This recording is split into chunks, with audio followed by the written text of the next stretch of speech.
Anti-racism is love in action. It's accountability in the personhood of who we are. It's that courage in leadership. And it's that ability for us as one people to thrive as one human race. I was 11 years old and I lived in an island called Grenada. My grandfather was the Lord Chief Justice of Grenada, and I served in the Youth Revolutionary Army.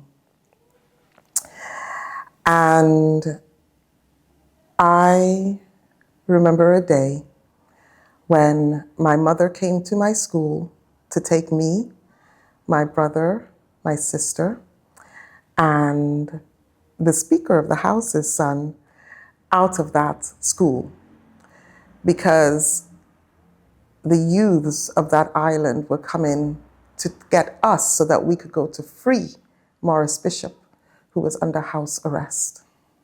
I went back home with my mother, and our house was on top of a mountain, so we had a panoramic view of everything from the fort on our left to Maurice Bishop's house on the right. And we saw the sea of children who went to free Maurice Bishop that day. And we saw the sea of children going back to the fort after that. Then we heard gunshots. Then all I saw were a sea of school uniforms falling over the walls of the fort to the rocks below. And many of those children were my friends. I lost countless friends that day. And those numbers aren't recorded in the history books, which is really sad. But I remember the names. Before that, I grew up in a house where my father was a member of the Black Panther Party. And we lived the adage of the Grenadian Revolution: forward ever, backward never. I lived amongst people like Maurice Bishop and so many others. And we lived in a way that we actualized the activism of our lives. So what sparked my activism? I think it's beyond the fact of what happened that day, where I saw that it was incumbent upon me to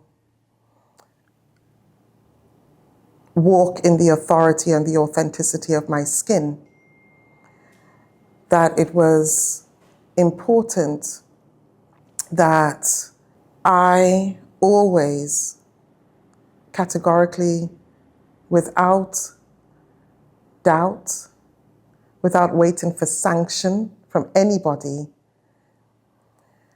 walked in the DNA of who I am, because if I don't, nobody else will for me, for those who are my family, or for those whom I serve.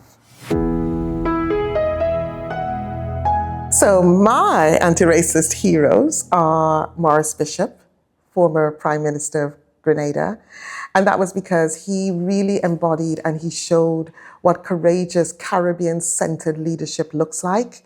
He was so courageous, and he was such a man of humility and strength, and he really embodied the very mindset that I live with today, which is forward ever, backward never. An anti-racist city looks like a city where equity And just in case anybody doesn't understand what equity means, it's fairness.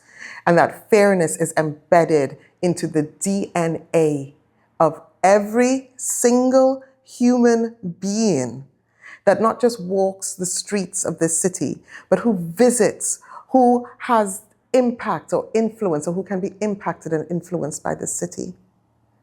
And because we're human beings and DNA runs through us, I want to see an anti-racist city where the DNA of equity runs as a golden thread through this entire city. Beyond racism, racism and beyond, anti-racism has to be the norm. Let's build a city where everyone belongs.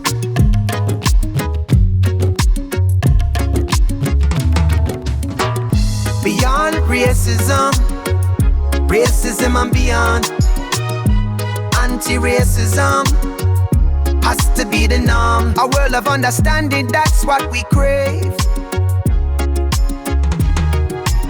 From every corner, every land, a tapestry woven by every hand. Harmonious call, we rise and stand.